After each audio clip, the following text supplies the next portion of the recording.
Welcome back to the worst movie podcast in the world, where this week we're talking about Christopher Nolan's 2023 Oppenheimer. So sit back, enjoy. This is a very exciting episode, and I don't know what else to say. Beans.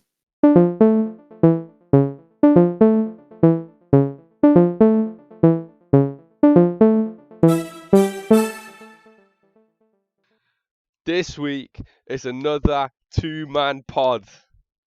We're really putting out all the stops That's at the because start of Decos this is year. dead.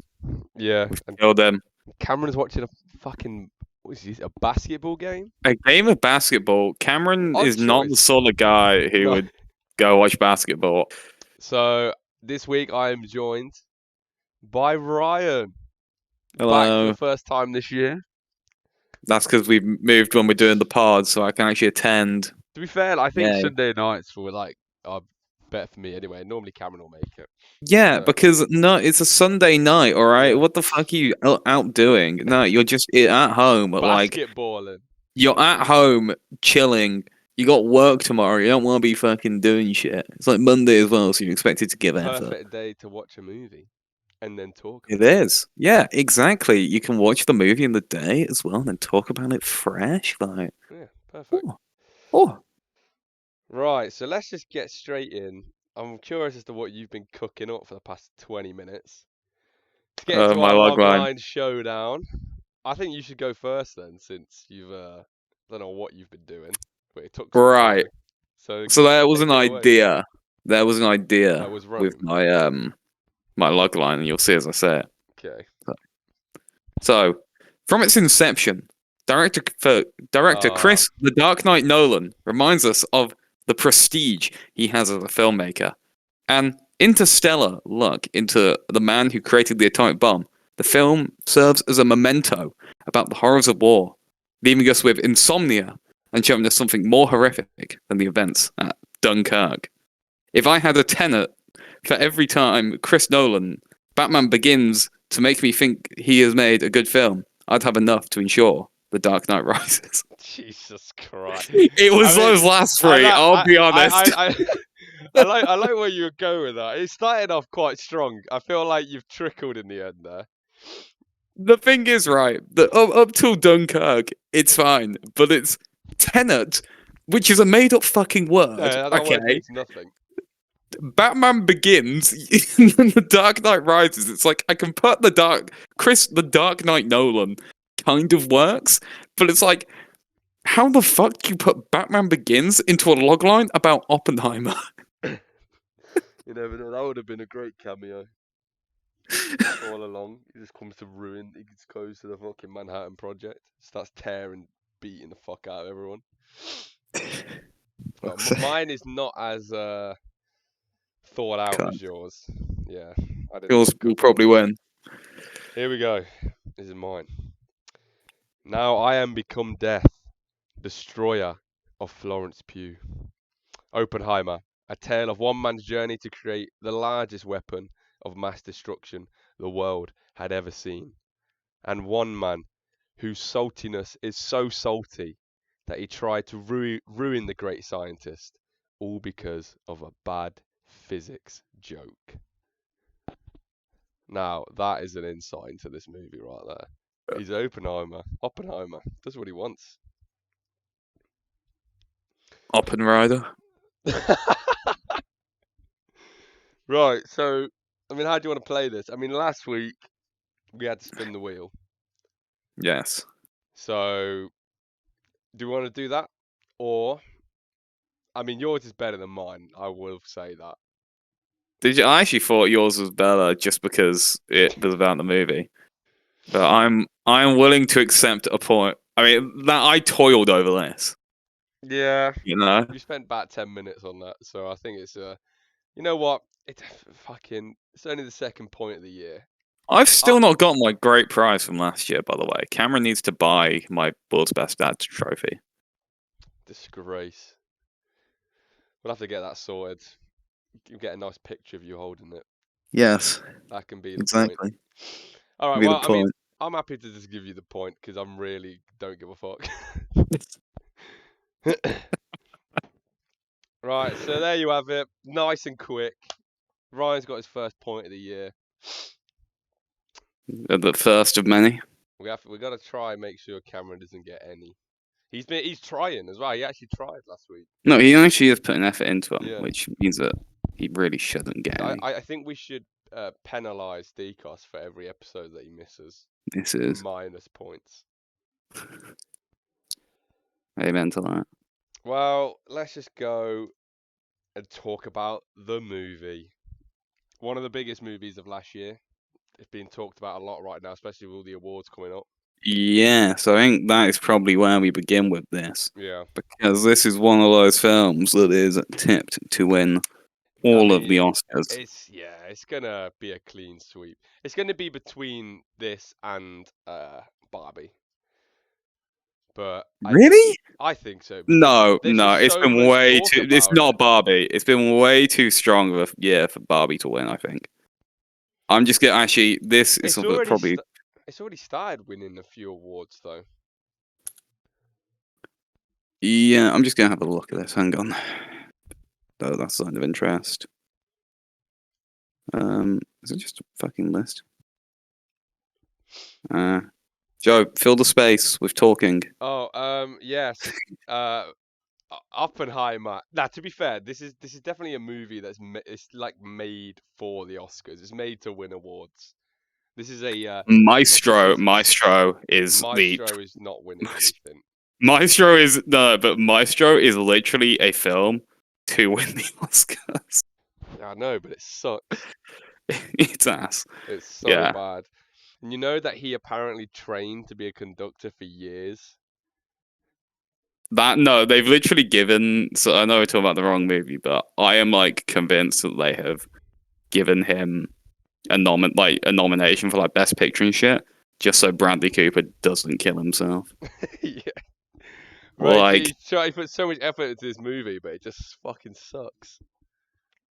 Like okay, yeah. Like for Best Picture, for example, Barbie's nominated, but I would instantly put like Killers of the Flower Moon, maybe like Poor Things, Zone of Interest, Past Life, and literally everything else I'd put above it, apart from Maestro.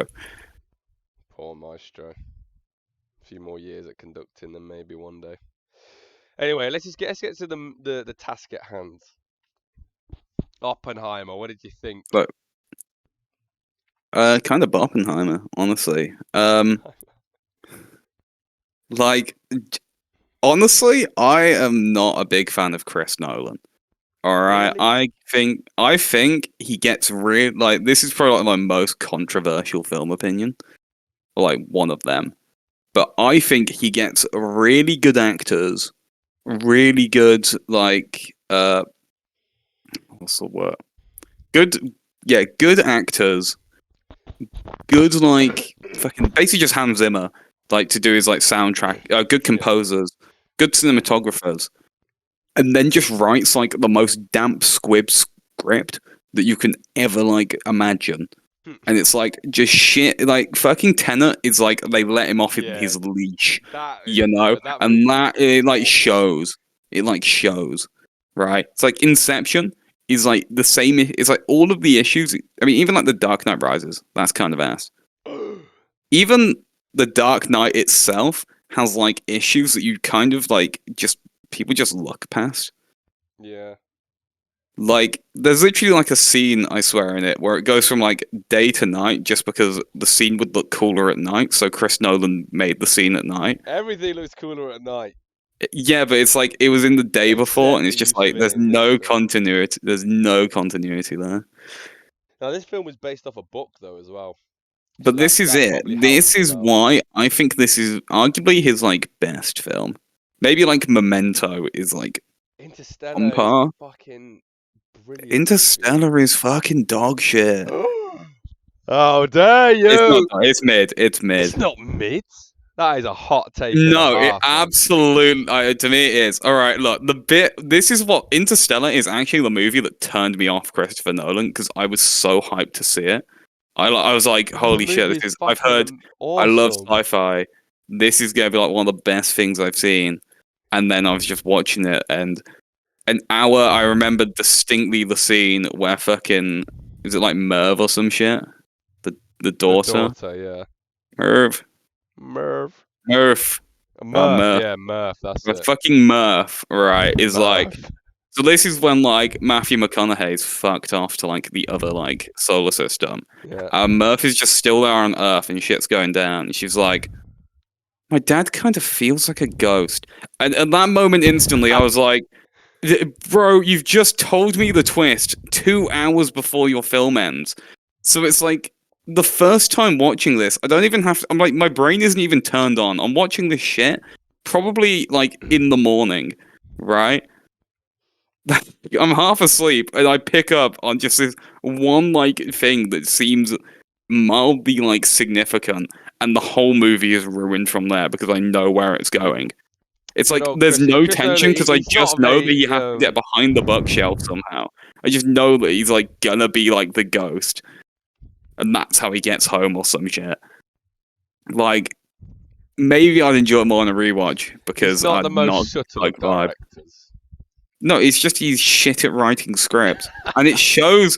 It actually shows kind of in this film where he's given a bit of leniency with what to do with the characters. So we'll get off just me Chris Nolan ranting for a sec You're a and Chris Nolan hater. get back to fucking. There's like skip past. We'll talk more about the film as a whole because I actually think it's actually quite good.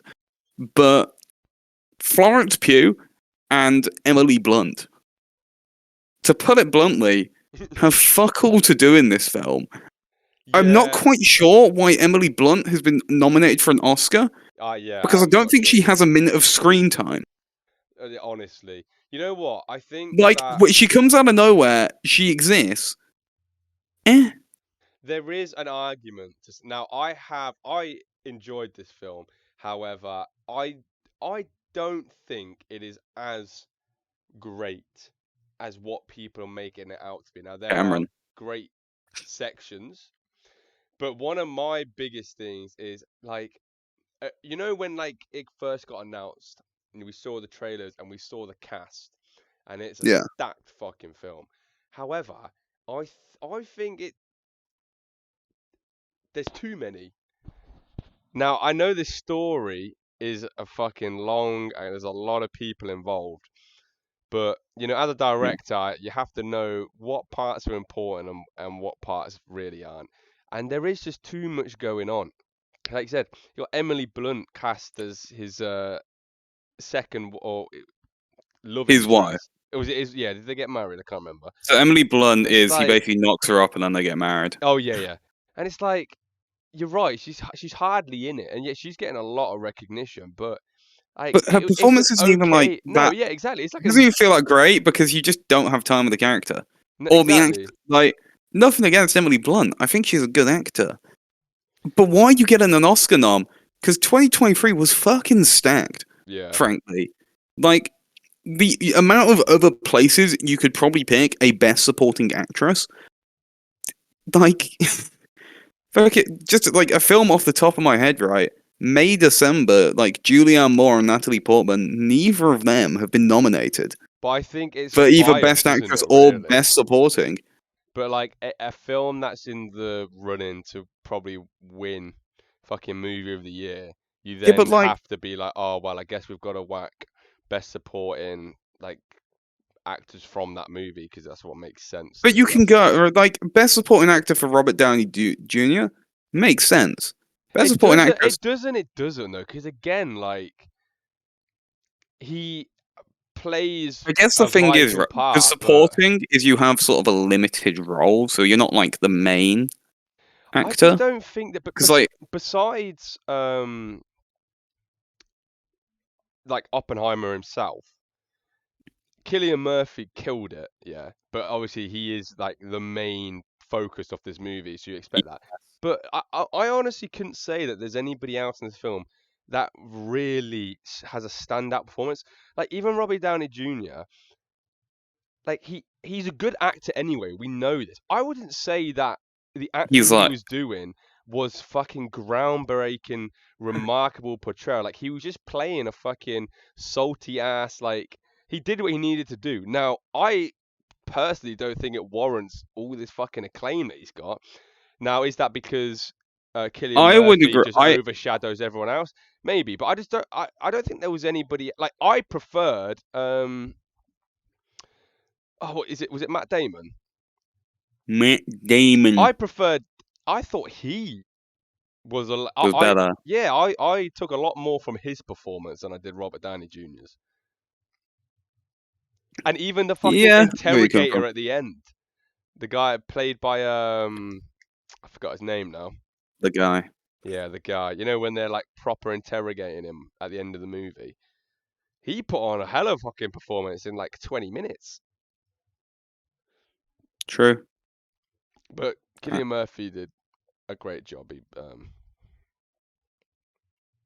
captured it well.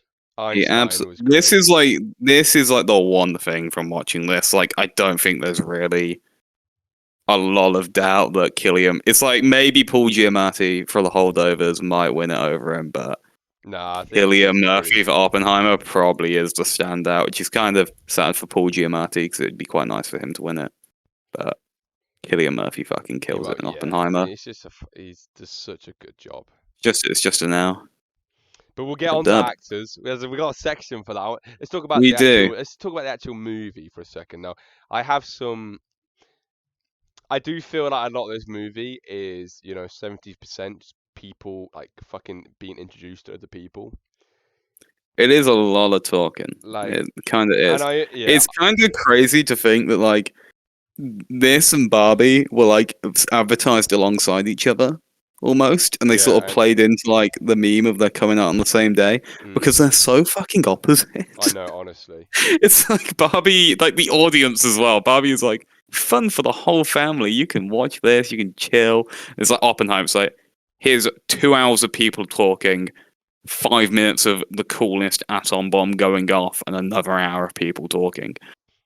Well, I actually want to talk a little bit about the culmination of the scene in this movie because I think we should start. We'll get onto that. We should start at the okay, beginning okay, with little Oppenheimer poisoning an apple. yeah. Do you think that actually That's do you think that actually happened, or do you think that was done to show that he does have a bit of like a fucked up mind, and so he's be inclined to work on a project where he'd create the biggest weapon of mass destruction ever? But this is the thing with Chris Nolan's writing. I think You have no clue because because neither does he. I think it works because at the end of the movie, you see he's like completely changed his views now, but now he's like got this battle going on in his head about if it was morally right to do what he did. But at the start of the movie, I mean, fuck's sake, he poisoned the apple. You trying to tell me that Oppenheimer was also like a murdering bastard? Like, he was just gonna kill his professor, and why? Because they made him clean up. He was like, I don't even hate him. Like, what the fuck? Yeah, it was a bit odd. Now I don't know if that actually happened or not. I haven't looked into it. I I bet it didn't. I bet that's something that's been added. Fucking Nolan. Dog. But I mean, I definitely learned a lot from this film. It's an educational movie. I didn't know about this whole like left wing extremism that was connected to it. Well, the commie shit. Yeah. It's not even like deep though. It's just like they just kind of It's like he just kind of knew people who were communists. Yeah, no, but you can Like understand like wasn't at that time during the war quite why they would after the be Cold War. so Well, no, because the whole point is that unasked Robert about it. Downey Jr.'s character intentionally like took down the Oppenheimer. You know, it was Because he like was salty. no, it's because Oppenheimer was against the hydrogen bomb. Yeah, So it was like actually, it basically and uses like the no, it was fame and like because he made fun of him. He said joke. to Robert Downey to Jr. didn't Albert find it funny. Einstein. It's to Albert Einstein. Yeah, he was just salty, man. Can I just say, when me and Cameron saw this in the cinema, anytime Albert Einstein came on, we lost our shit. Bro, he was actually a really cool addition to the film. I will say, like once again, Chris Nolan fucking writing is him having the hat fly off his head so we can turn around and we can see who it is. Right? Like that scene kind of that. felt a little bit like when like old fucking like Disney show channels when like It's like some Disney shit, when like a yeah. celebrity appears on a Disney show, and then like they have the cheering track that plays, and there's like a pause. You know that they've told the actor like, okay, at this point we're gonna have a pause for crowd cheering, so we need you to wait before you say your lines. That's what it felt like when he like turned around. Like in my head, I could just imagine people going, "Oh, it's Einstein." That was the You camera. seem like a happy man, though. I love it as well. Right, the fucking near the end of the film that caught me off guard, even though I've seen it before, where he just appears, like after like the hearing, he just appears from behind the car. It's like, what is Albert Einstein doing there, dude? He's Why is he being just him appear? Why is he actually just appearing from behind the car? because he's Einstein. He does what he wants. Just like Teleporting, man. he's gonna Greatest scientist of all time. funk general relativity. He made it. But yeah, I mean, I enjoyed the film. Um, it is. I can understand where for the people that don't like it, I can understand why. You know, it isn't a film, for everyone. I would actually argue against that though. I think this is pretty like mainstream acclaim.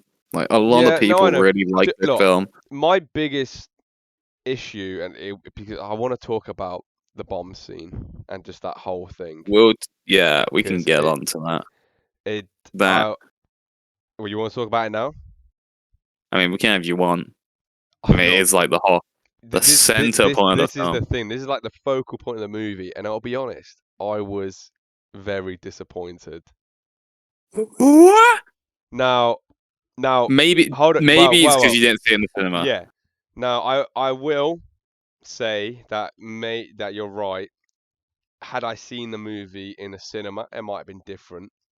However, you got the whole build up to this movie is besides if you even if you don't care about all the politics of it, all right, you come to watch this movie because you want to see him build a big ass fucking bomb, and you want to see Christopher Nolan explode Umba. the fucking bomb. And there's a lot of talk about the bomb in this film, but sat watching it at home, I thought the actual scene of the bomb going off was a bit disappointing. Now, the only reason I say this is because you look at Christopher Nolan films, and he always gets like a fucking good like his CGI and special effects are always like really good. You know, one example is even though you don't like the movie Interstellar, that film had Earth. one of the most accurate depictions of a black hole that took thousands of hours just to render each fucking frame, and both on screen in the cinema and at home when you watch that and you see it, it looks fucking impressive.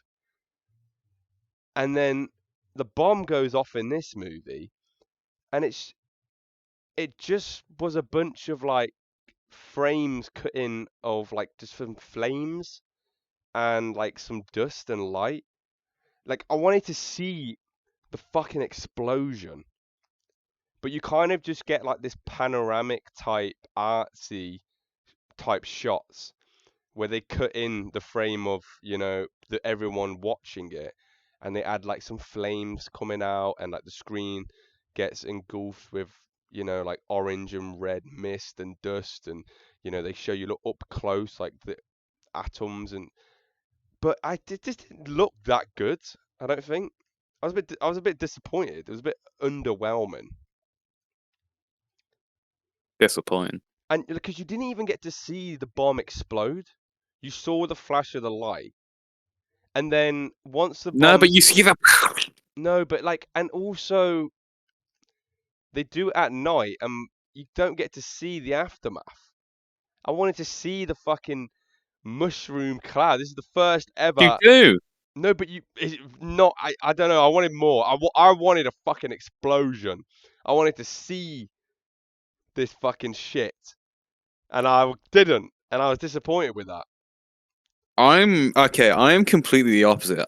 And you know what? Like, this is like the one bit I will give kudos. Like, you will not hear me give kudos to Chris Nolan often, but dude fucking killed this scene. All right, this scene is fucking badass. Okay, this is like one of the coolest things I've ever seen in a cinema. You know, and I've seen Chris fall over a chair whilst watching Ant-Man the Wasp. Oh All yeah. right, like, it's a high bar. Okay, that scene is fucking amazingly done. It's the I fact that there's like disagree. no soundtrack, it's silent, all you can really hear is like them breathing and shit. And it's just like you are there, you're watching like like the whole vibe of it is that you're watching it through that small hole, just as Oppenheimer is in the moment. Yeah, So no, you but don't see the whole no, but explosion. it's a movie. I want to see that. You know what I'm trying to Nah, say? man. I know Like, what you're saying, but I I actually get think it it. wouldn't be as. I actually think it would not be as good Maybe, if you saw the whole maybe, thing. I think but it'd be actually more I think, anticlimactic. You'd be like, oh. yeah, no, Whereas it like maybe you're engulfing the right. entire screen with the effects and it's like silent whilst it's happened and I it's don't just know. It just it was like such a a build up, moment. and it lasted no longer than like a 5 minute scene, It is a fight, yeah. and Like I was I just when wanted I a bit went more. after we watched that in the cinema, I came home and literally found like a pirated copy of the film, like with a camcorder, and just rewatched that scene. I was like, "Fuck, that Yeah, was that no, cool." but like, and this is a bit of Chris a Nolan will never fucking, do something. Chris Nolan to me will never do a scene that good ever again. but I think of, and I know this is a fucking hot take now because the movie that I'm about to bring up is trash, trash in a good way. It's a But whisker in a away. no, in one of the last Star Wars films that they've just done, I think of the scene where they crash the fucking ship You're talking about the into Last Jedi. The Last yeah Jedi's amazing. yeah Fuck well off. last well that scene where they Yeah, where they crashed it hyperdrive. through. Yeah. Same Now vibe. that, yeah, same vibe. I think that film that was a lot more impressive when they crash it. It goes completely silent, and visually it looks incredible. You see this fucking. It's so dark, but you see the lights of the cracks open up. Like that was impressive. I didn't get that feeling from this scene, and I feel like these two scenes are very similar in how they're filmed, as in like Well, cutting the audio. to be fair, Joe, you are referencing the second best Star Wars film there. Well, there you go then. So But I got that feeling what you're describing from that scene, but I the didn't get that. GBs. I didn't get that from the bomb going off in Oppenheimer. I was a bit underwhelmed. Damn. Yeah. I don't know what to say to this other Well, than I know. you're a Well, disappointment and a letdown. Honestly, I just like wanted to see more you get bombs this go right. off. It's gonna be a 2-man pod every week. You know, I'm just saying. I just wanted to see more bombs go off. Now I know we got a bit of a glimpse at the end, which, by the way, is a fucking dark and sinister turn. I felt a bit What the uneasy about ending? the ending. Yeah, just like I actually thought the ending was really good as well. The no, fucking the like ending was great. turns around. Einstein turns around. Did you destroy the world? I think we did. Oh yeah, no, that was Like that was actual fucking. that I was fucking fire yeah, ending. no, Oh. that was good. But I'm then talking about when it then cuts to like the scene of you know what it may look like if we were to have a nuclear war now and all the nukes Oh, is going it? off. I thought it was just. I actually thought it was just showing like regular missiles go off. What? Oh, you mean like the? Oh, No, you mean the the very effect of end. like the atmosphere being destroyed? They like showed that again, but Yeah, inverted. To save money. yeah. Um, well, I think it is meant to be. It's meant to be fucking existential dread, dude. Yeah, I know. I All felt right. it. I felt It's it. meant to be like the impacts they did there. Like it's inevitable that the world will destroy itself. It is Yeah, fucking cynical as fuck. I vibe with that. makes me uneasy. Especially with Exactly. fucking Putin right now. He defo watched Oppenheimer, mate. The one you got one copy of it. Write that down. This is how we make the bomb. Oh, and also, you know how you were saying before about how, like, Christopher Nolan's writing, getting Einstein's hat to fall off and then get introduced to Yeah. Einstein, and that it's kind of like They also did the little JFK reference at the end, which Oh also yeah, felt like a the very, cameo. yeah, it's a very like forced cameo right there. Oh, just a young politician trying to make a name for himself, John something Kennedy.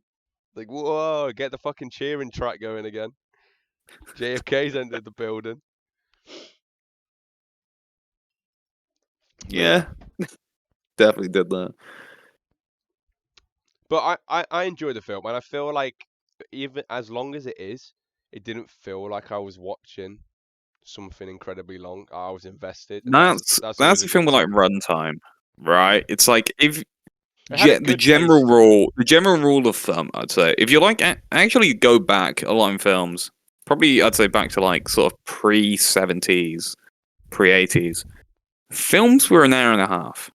And Mm. above that, you were like having to justify your runtime being longer. Nowadays, it's 2 hours. Two Yeah. hours is sort of like what you expect for a film. But if you go beyond that 2 hours, you sort of have to justify why. Mm. Because everything that you should be, with very simple, films have been made for so long now that it's like, with everything that you need for a good story, good film, good directing, for everything to come together to make a good film should be possible in 2 hours. But Mm. going beyond that, you need to be able to validate it. Chris Nolan kind of does. Like, it's entertaining for those 3 hours. It doesn't feel like a 3 hour film. But there's also just a lot that he misses. like, Yeah. as we said before, like Florence Pugh and Emily Blunt are giving so little. It's like almost like, what's the point of them being in here? You know? Mhm. So I also just come back low to Chris Nolan's shit writing and not being able to write women effectively. Maybe you should get someone other than his brother to help him with that. Um, but yeah, it's like there is just shit that doesn't go anywhere. But then it's like it kind of is all needed that's in there, but it's also Yeah. not. It's so weird. Like, this is such a non-point I'm going on about here. Yeah. Well, is there anything else you want to bring up about the movie as a whole? Let me scan through it quickly. I mean, going off what you just said, completely opposite now.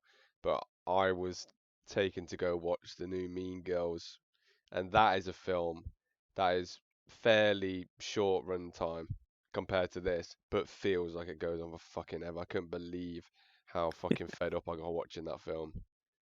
Every Joe, time it's I a thought it musical. was going to end, oh, it was awful, by the way. But we'll get into that when we Well, do that. we do that Mean Girls. Yeah. I watched the new Aquaman last night. That was abhorrent. Right, It's well, called Aquaman: The Lost Kingdom, but the only thing I lost was my will to live. shall we move on to the effects? I mean, we've already talked about them a little bit, but We can black and white. yeah, The I Let's talk about the tasteful black and white because this is a thing that has been making a comeback in movies. Even this year, like just off the top of my head, 3 films I've seen in the cinema that make use of black and white, like I Fremont, didn't get it in this movie though. Oppenheimer, I didn't really Poor understand why it Things. was there. It's sort of to They show use the black different. and They white. use it for the differences in time. So when it's like jumping Yeah, around in no, I time, get that, but why use the black and white to show the more the when you jump forward in time? You see what I mean? off the top of my head, because right, you don't have the full picture of those events yet. So it's I guess so. symbolic. You're symbolically only seeing a bit of the picture, telling you to go watch it Maybe again. RDJ only wants to work in black and white now. True. But yeah, because when it's happening, when events are effectively happening in real time of the film, it's all in color, right? When we jump forward, it's in black and white. Yeah, true. I, truth be told, I actually think there's an easier explanation than the fancy They schmancy couldn't bullshit I show the came up bomb with. in black and white. No, it's A, you can't show the bar in black and white, and B, most of your film would be in black and white, and that's a bigger turn off for audiences than it being a Yeah. musical. Goddamn Oppenheimer the musical. Oppenheimer to me. Honestly, Explode. man, like like the trend in Hollywood right now with musicals is to not show like in the trailer, not show the music, so to make it Yeah, to seem try like and it's look not. like it's not a Because they did it fucking. with Wonka as well, and the new Mean I know. I Girls. can't believe that, bro. Wonka. Mean Girls was fucking horrendous. I'm sorry. I'm jumping the gun, but it is fucking awful. The first one's mid. It's just like people grew up with it, so they like it. Yeah. But yeah, we already touched a little bit about how I think about the bomb and stuff in this film, but and you got the black and white. There's not loads of It's not heavy on the no. effects. No, we can. I No, this is what I want to what talk about. what This is why I hate Chris Nolan, why? because it plays so badly into home viewings of it and good into cinema viewings. So Chris Nolan likes to use his little fancy cameras, right, to show shit, which He means does that have the a lot of aspect fancy ratio cameras. changes All the time. Yeah, all the time. it, So it was this weird. and this is something that once you notice it with Chris Nolan's films, you keep seeing it, and it gets what it's worse. I think in like the Batman films and any other films because those cut like between shots quite a lot. Mm. But it's like he will use like his wide camera to like show like an establishing shot, and then swap to like the classic letterbox format Yeah. for like the other ones because I think that's just the camera that he's using. I don't know enough about it to like go into detail. I can't be like he's using the 35mm No, I know exactly what you're talking Jackson about. X. Like, nah, it's just like it's so jarring, man. Just just put black bars on the top. Whoever's Yeah. editing this in post, please. All right, going for just don't let Nolan cuck. When you watch it at Don't let home, him cuck.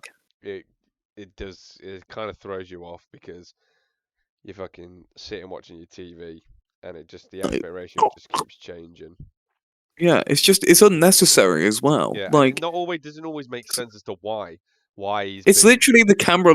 There's no reason. It's literally just an attack. It's like what? Just edit it. Just put a black bar at the top. It's not that hard. Yeah.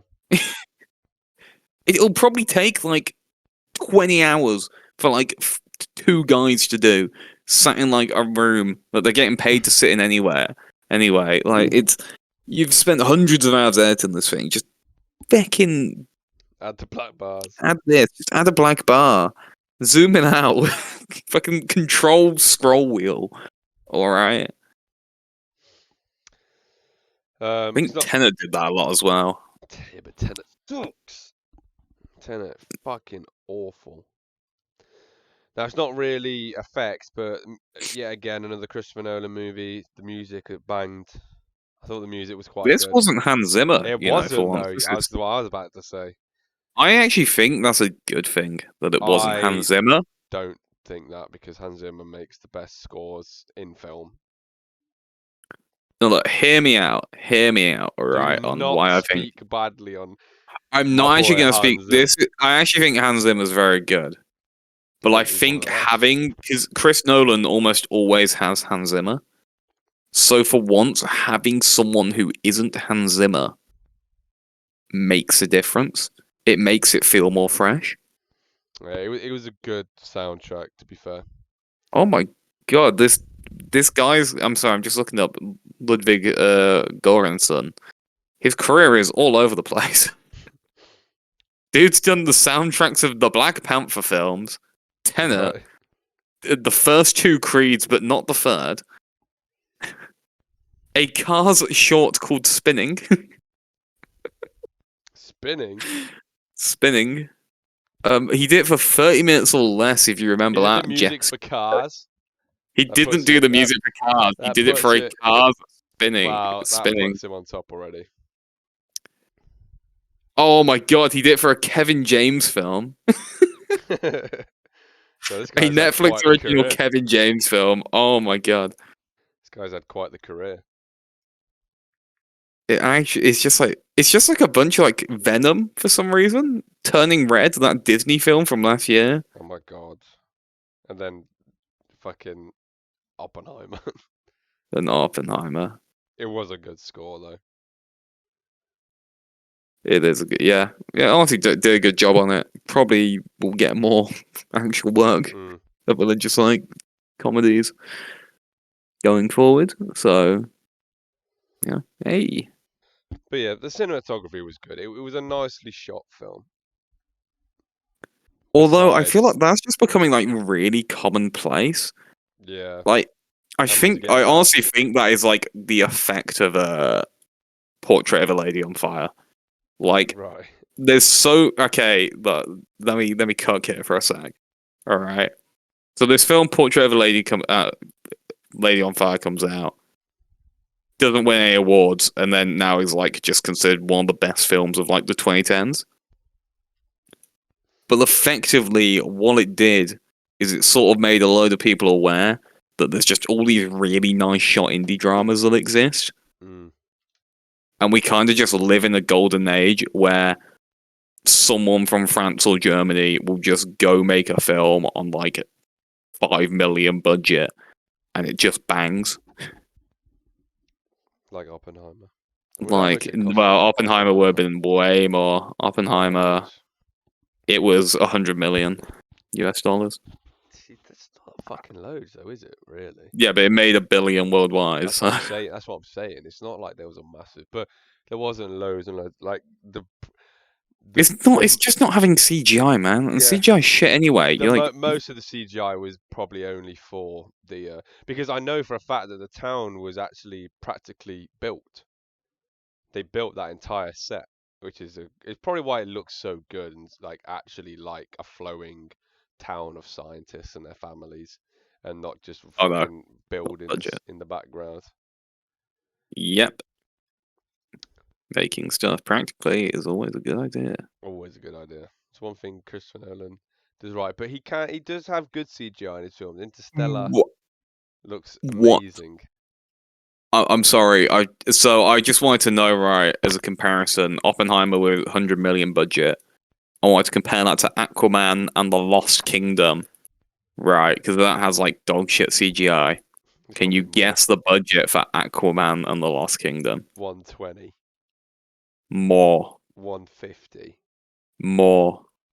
We're not in the 200s, are we? We're in the 200s, baby. 205 million. Christ! And it fucking stunk at the box office. It apparently has made. Apparently, it's made 400 million worldwide. So they just broke even and made some profit. No, because I think that means that it's taking into account the cost. Wow. All right. I mean, 200 million is 200 million. Well, is there any other effects to talk about, or shall we get on to the? Anyway, who's your goat? I think it's fairly obvious. Cillian Murphy. Cillian Murphy, the goat of the goats. We've already told him to go, but his performance in this is incredible. If he doesn't win the Oscar, oh, he will. It'll be kind of 100%. It'll be kind of a shock. Yeah. Paul Giamatti done for. More interestingly, who is in such a stacked cast? Who is your STOAT? I actually wanted to talk about the People's Goat first. Oh, the People's. Okay, who's that? The People's Goat's the guy who played Alfred Einstein. Yeah, he was fucking so good. Because I know Cillian Murphy. I know Cillian Murphy is Cillian Murphy playing Oppenheimer, but no one's got screen presence like the guy who made E equals MC squared. I'm sorry. Who was it that played him, actually? I want to find out. It was Bish Bosh. Tom Conti. Tom Conti. He was in Paddington 2. He played a prisoner in The Dark Knight Rises. Well, I've seen 2 films with him in. No, the Oppenheimer and The Dark Knight Rises. Jesus, he's been in some obscure shit. Oh shit, yo, he was in Rabbit Fever? What the fuck is this? Oh my goodness. What? What the fuck is this? Rabbit Fever. Rabbit Fever. Tagline, a sex toy story. God. The logline is, can you feel the buzz? The Rabbit is the world's best-selling vibrator. In the past year alone, millions have been sold all over the globe. Now experts are warning the Rabbit is becoming the new addiction. Women who start using often find they simply cannot stop. Rabbit Fever is the first film to follow the trials and tribulations of a group of rabbit addicts as they attempt to kick their rabbit habit. Rabbit habit.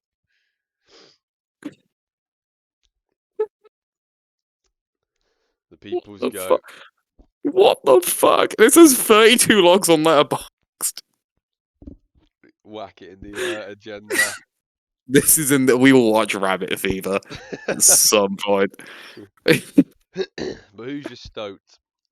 Out of My all the people, oh, I think it's hard because a lot of the rest of the people just didn't get a fair amount of screen time because there's just so many people in this movie. true. Stoat. I'm gonna give it to honestly Emily Blunt. I think for the amount of like acclaim she's getting, she's just Yeah, so I can mid. agree with that actually. She was like infinitely better in The Devil Wears Prada than in this. And that's like a comedy. Although that is kind of funny. She plays a character in that called Emily, and she's really blunt. Wow, look at that. Well, maybe she should be winning Oscars then. Maybe. I can agree with that though. Either that or who Oh my. else? Okay. All I can really find about I'm trying to find Rabbit Fever. Honestly, where to watch this. Um, all I've really managed to find is a BBC article from 2006 reviewing it. 5 stars, I hope. One. Oh God, not Einstein, no. Oh my god. Apparently a mockumentary. What the fuck? Yeah, but it's not gonna be real, is it? Fucking rabbit feet. We would have known about it if it was. Right, so is that our goats and stoats for Oppenheimer? This is how goats and starts. Okay, so that brings us to our acclaimed and fresh tier list for season 2. Currently only That is. holding Barbie at A. Now, out of interest, where would you have put Barbie? I would have put it in C tier. Okay. Well, it ended up in B for I Barbie. I put it in I put it in B, I think. Cameron put it in A, and then it just got boosted up. But more importantly, your name is first. Where you put in Oppenheimer, Ryan? Well, this is the thing, right? Despite all of the hate towards Nolan, despite it being Oppenheimer, um, being a movie which exists, despite me rambling on here to fill time, I don't think we um, need to worry about filling time.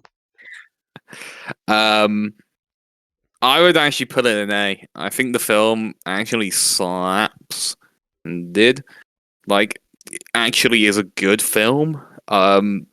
Nolan did a good job. It's probably his best. Maybe Memento beats it. That'd be it.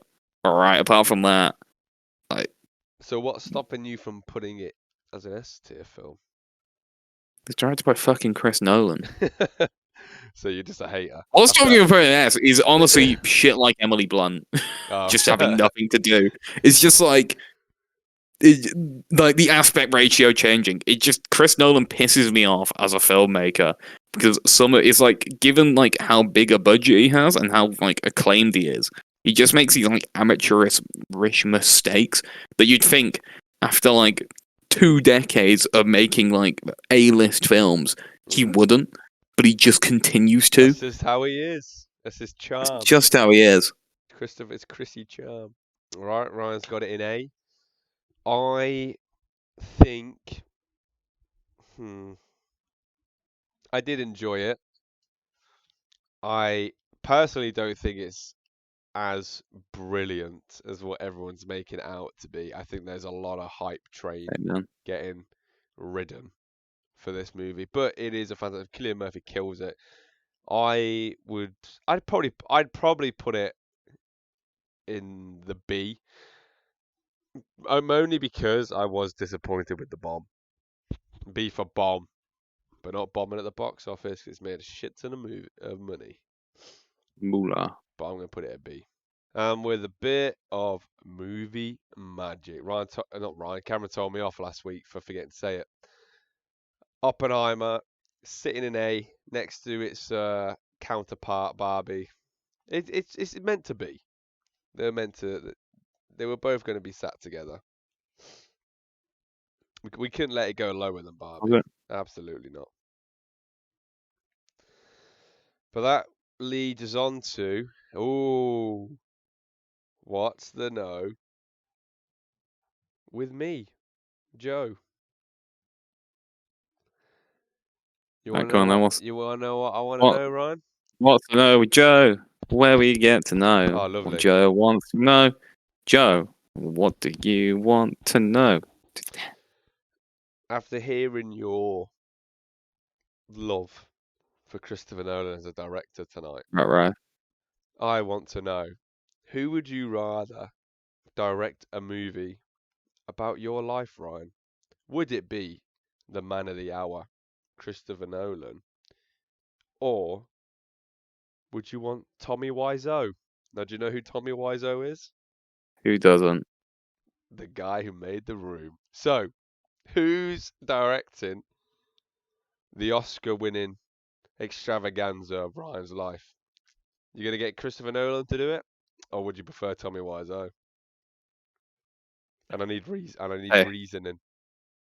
hear me out, right? Okay. I would actually get the big man himself, Mr. Nolan. All right, Oh, all right. Controversial, controversial. Um, but it's because, right? So if he's making, is it like, am I starring in this, or is it like, say someone else is playing me? no, someone else is playing you. Right, but you'd be right. If it's a story about your life, you'd be taken on as like a consultant You'd hope so. That doesn't always because it's happen like no, though. but it's a big enough production that it's like the studio would have some like influence over Nolan. So it'd be like you're taking Ryan on as like a consultant, and then basically my job would just be to sit there and tell like Chris Nolan off So you'd be and be Tommy like, Wiseau. I don't think I'd do that. you know, it's like I just make the production really like annoying for him, Yeah, just but do to you really get on think that the big man himself, Chrissy Nolan, would listen to you? He doesn't have to, but even if the film ends up being shit, because Chris Nolan, it'll be nominated for 27 Oscars. He could cast Cillian Murphy to play you, Ryan. The issue with Tommy Wiseau is he'd cast himself in the film playing Yeah, but me, and that'd be then so good. I want to see Tommy Wiseau play you. I think he'd fucking get it spot on. You've got the same mannerisms.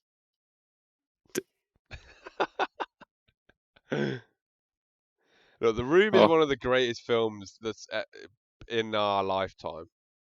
I All actually right. haven't seen it, believe it or not. But you know about it, don't you? They do like show it in cinemas sometimes. You have So to watch it. It's a I've fucking. seen like enough It's a. clips. Unironically, it is actually a masterpiece. Because the thing about it is you don't actually know if Tommy Wiseau is serious or not. But that's the fucking magic. That's the source. That is the sauce, the bread and butter. So what you going with Christopher Nolan? I would, in the most basic bitch answer, I would take Mr. Nolan. Well, you could have said like Your any other hands on him directors. and write a score about your life. It's just one single fucking tone on loop, just like What a film! for Emily Blunt. 3 hours. You get Emily Blunt cast in there somewhere. Emily Blunt would be my love interest, so she wouldn't have a role. She's just in the fucking like casting credits. She's like no, she's like on Letterboxd but uncredited. Well, there you have it, guys. Let's come into cinemas near you at some point. We're gonna make it happen. Christopher Nolan, if you're listening to this, we are very interested. Don't worry, we won't charge you too much. We're humble men. But that's what I wanted to know. Speak for yourself. Right, let's wrap this up. Next week, Spirited Away. I fucking love this film. Same. This one is a Fucking banger. such a good film. In honor of the brand new The Boy and the Heron. We're gonna be checking Indeed, out boy.